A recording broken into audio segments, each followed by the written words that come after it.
Bonjour à tous et bienvenue dans cette vidéo dans laquelle nous allons apprendre à utiliser les exceptions et les blocs try-catch. Alors nous allons commencer avec les exceptions. Les exceptions, c'est tout simplement des erreurs qu'on va pouvoir afficher à l'écran. Alors un exemple vaut mieux qu'un long discours. Donc ce qu'on va faire, c'est qu'on va créer un contexte.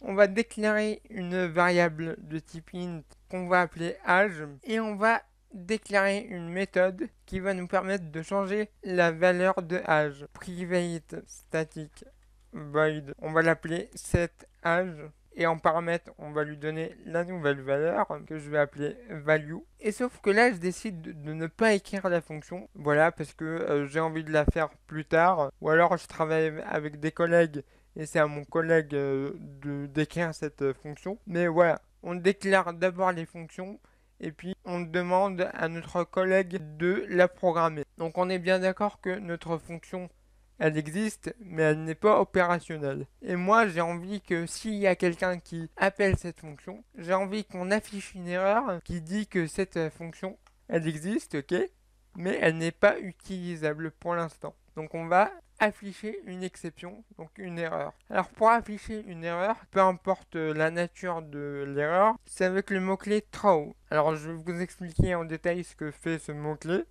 Donc on va écrire throw, new, et là vous mettez votre exception. Alors il existe plein d'exceptions, mais comme moi je veux une exception qui dit que cette fonction existe mais qu'elle n'est pas encore programmée, et ben on va utiliser l'exception qui s'appelle not implemented exception.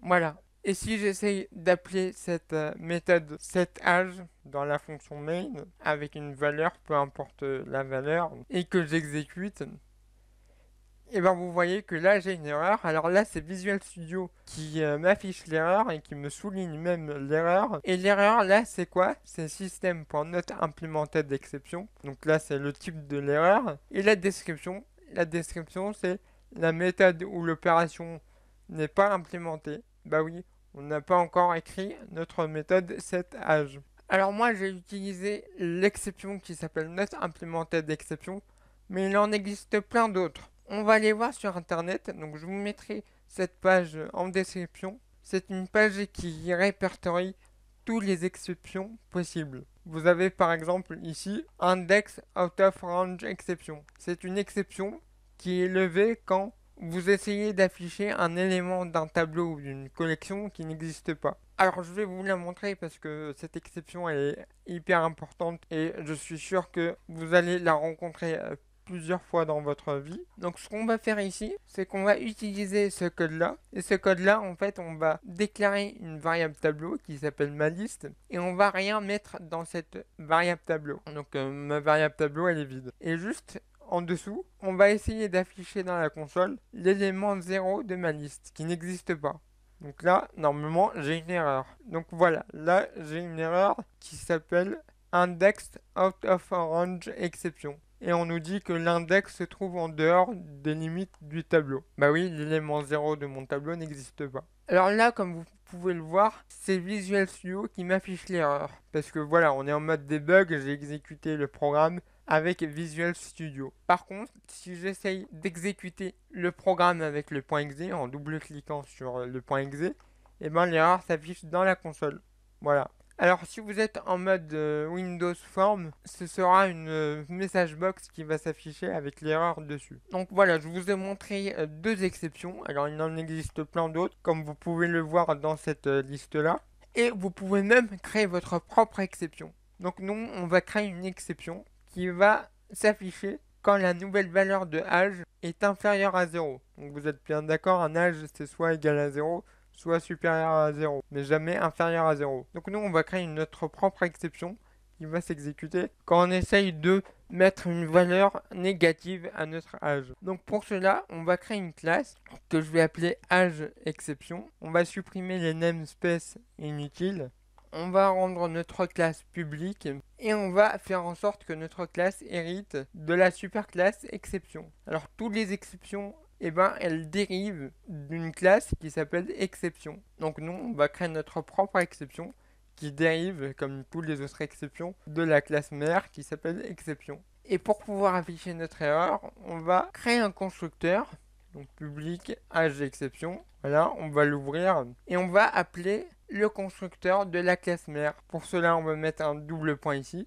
Alors si vous ne comprenez pas ce que je fais, je vous invite à regarder ma vidéo sur l'héritage, donc qui vous explique le principe de l'héritage. C'est ce qu'on est en train de faire. Donc on va dire base et on va mettre notre message d'erreur. Donc l'âge ne doit pas être inférieur à 0. Voilà. Maintenant on va retourner dans notre fonction setAge et on va vérifier que si la nouvelle valeur, donc value, est inférieure strictement à 0, on va afficher l'erreur, donc on va mettre un petit throw, new, et on va appeler notre exception, donc âge exception. Par contre, si notre valeur est supérieure à -1, donc valeur positive ou nulle, et on va dire que âge, notre variable âge là-haut, sera égal à value. Alors je suis pas obligé de mettre un else ici, parce que de toute façon, le throw, c'est quand vous mettez un petit throw ici, et en fait, on va sortir de la fonction. On va afficher le message d'erreur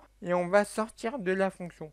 On va même, après avoir affiché le message, on va fermer le programme. Donc, cette ligne-là ne s'exécutera jamais. Donc, on va appeler notre fonction setAge juste ici, avec une valeur positive pour tester. Donc, avec une valeur positive, rien ne se passe. Par contre, si je mets par exemple ici -2, par contre, là, j'aurai une exception de type âge exception.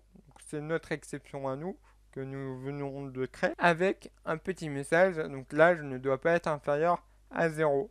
Voilà. Alors maintenant, on va apprendre à utiliser le bloc try-catch. Alors un bloc try-catch va nous permettre d'essayer d'exécuter un bloc, donc le bloc de try. Et s'il y a une erreur dans ce bloc, on va exécuter le bloc de catch. Donc à quel moment faut utiliser des blocs try-catch? Il faut utiliser des blocs try-catch quand vous jugez qu'un code est susceptible de générer une erreur. Par exemple, quand vous voulez ouvrir un fichier ou même écrire un fichier, vous pouvez utiliser les blocs try-catch pour gérer les erreurs. Par exemple, si votre fichier n'existe pas, on essaye d'ouvrir un fichier qui n'existe pas, il y a le bloc try-catch pour gérer l'erreur. Donc voilà, le bloc try-catch, on les utilise quand on juge que notre code est dangereux, quand il est susceptible de générer une erreur. Donc pour pouvoir générer une template du bloc try-catch automatiquement, on va écrire try et vous allez appuyer 2 fois sur tabulation. Donc ça vous génère automatiquement un bloc try-catch. Donc je répète, le bloc try, on va essayer quelque chose. Et si ce quelque chose retourne une erreur, une exception, on va exécuter le bloc de catch. Donc le bloc de catch qui va attraper l'exception. Voilà. Et qui va afficher l'exception. Alors faut lui dire qu'il faut afficher l'exception. Alors on va le faire maintenant, tiens. Alors pour pouvoir utiliser l'exception, vous voyez que ici j'ai une exception. On va la renommer en E.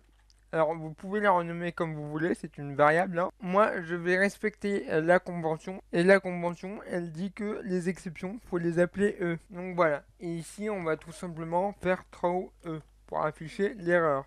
Donc ça c'est ce qui se passe quand on a une erreur, donc on affiche l'erreur. Et qu'est-ce qu'on va essayer? On va essayer de faire un programme simple. On va diviser un nombre et afficher le résultat. Alors on va diviser le nombre 10 par x. Et x on va le récupérer, donc ce sera l'utilisateur qui va saisir x. Donc on peut déjà déclarer une variable qu'on va appeler x qui sera égale à, déjà on veut récupérer une int, donc on va faire int.parse pour convertir notre saisie. Et on va parser quoi? On va parser console.readline. On va récupérer la saisie de l'utilisateur, on va la transformer en variable de type int.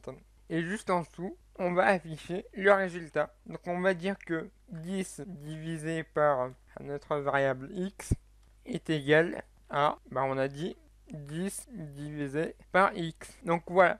Donc on va exécuter ça. Et s'il y a une erreur dans ces deux lignes-là, on va exécuter le bloc de catch qui va lui afficher l'erreur. Voilà. Donc on va exécuter, on va tester. Là je vais mettre par exemple 2. Donc là avec 2 ça marche. 10 divisé par 2 égale 5. Par contre, si je recommence et que ici je mets 0, forcément on ne peut pas diviser par 0. là on a une exception qui s'appelle divide by 0 exception, tentative de division par 0. Or, on ne peut pas diviser par 0, c'est impossible. Alors, autre type d'erreur, je peux par exemple ici mettre une valeur vide en appuyant sur Entrée. Et dans ce cas-là, là j'ai une autre exception, format exception, qui nous dit que le format de la chaîne d'entrée est incorrect. Alors, petite précision au niveau du throw, si ici je génère une erreur et que j'appuie sur continuer, et mon programme se ferme. Alors là, vous voyez pas où je veux en venir, mais si j'exécute avec le point exe, donc là je mets 0, je génère une erreur, là l'erreur s'affiche, et vous voyez que le programme se ferme, il se ferme automatiquement. Ça c'est dû au throw. Throw il dit tu m'affiches l'erreur et tu me fermes le logiciel. Comment je fais si j'ai envie d'afficher l'erreur sans fermer mon logiciel? Je peux tout simplement utiliser une message box. Alors là, comme on est dans un projet de type console, on va utiliser le console.writeline.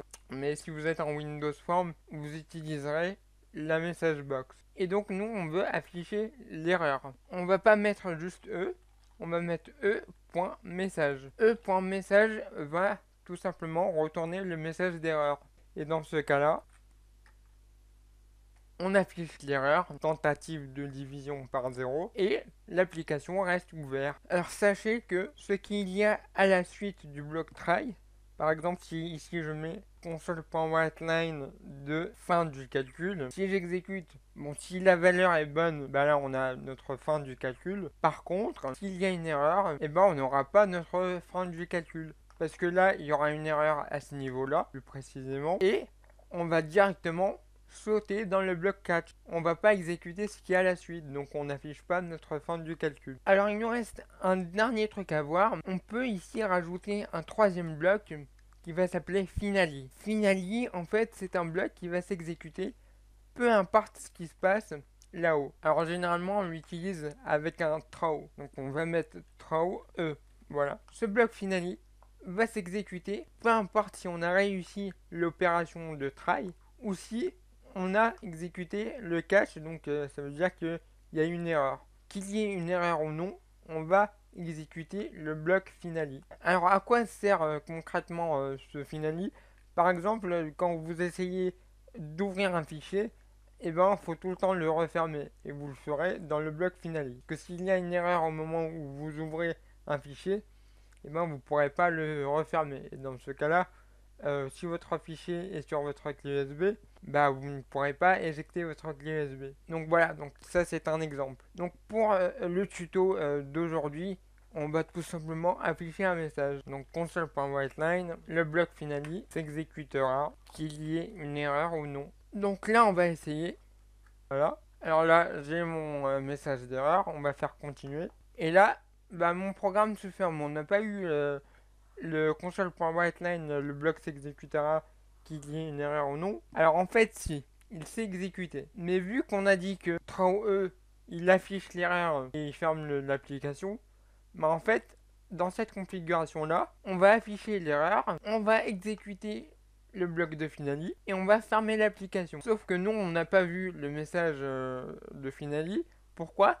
Parce que c'était trop rapide. Le programme, il l'a affiché, mais nous, en tant qu'être humain, on n'a pas eu le temps de voir le message. Donc ce qu'on va faire pour voir le message, c'est que ici, au lieu de mettre un throw on va faire un console.writeline et on va afficher le message de l'erreur. Et maintenant, on peut voir qu'il y a eu l'exception, donc tentative de division par 0, et le bloc s'exécutera qu'il y ait une erreur ou non. Donc là, on a eu une erreur. Si il n'y a pas d'erreur, par exemple je vais mettre 5 ou 2, et là on a eu notre calcul, donc 10 divisé par 2 égale 5. On a eu notre fin du calcul et on a eu notre bloc finally. Voilà. Alors généralement le bloc finally, on l'utilise avec un throw. Vous mettez un throw. Si vous ne mettez pas de throw ici, le bloc finally sert à rien. Parce que de toute façon, on va exécuter ce qu'il y aura après le bloc try catch finally. Donc ici, si je mets un message, on va mettre fin du programme. Voilà, je vais mettre 0. Donc voilà, on a notre fin du programme. Donc là, je vois pas l'utilité de mettre un bloc finally. Par contre, si vous mettez un throw E ici, et là, votre bloc finally, aura un sens, parce que si on exécute notre throw E, et ben on n'aura jamais notre fin du programme ici. On va juste avoir notre finale, mais pas ce qu'il y a après. Donc voilà pour les blocs try catch finale et les exceptions. Donc maintenant vous savez gérer les erreurs. Donc j'espère que vous avez tout compris. Si ce n'est pas le cas, n'hésitez pas à mettre un commentaire. Posez-moi vos questions et je vous répondrai avec plaisir. N'hésitez pas non plus à mettre un j'aime, à partager la vidéo, ça me ferait extrêmement plaisir. Et surtout, je vous dis à la prochaine. Allez, ciao.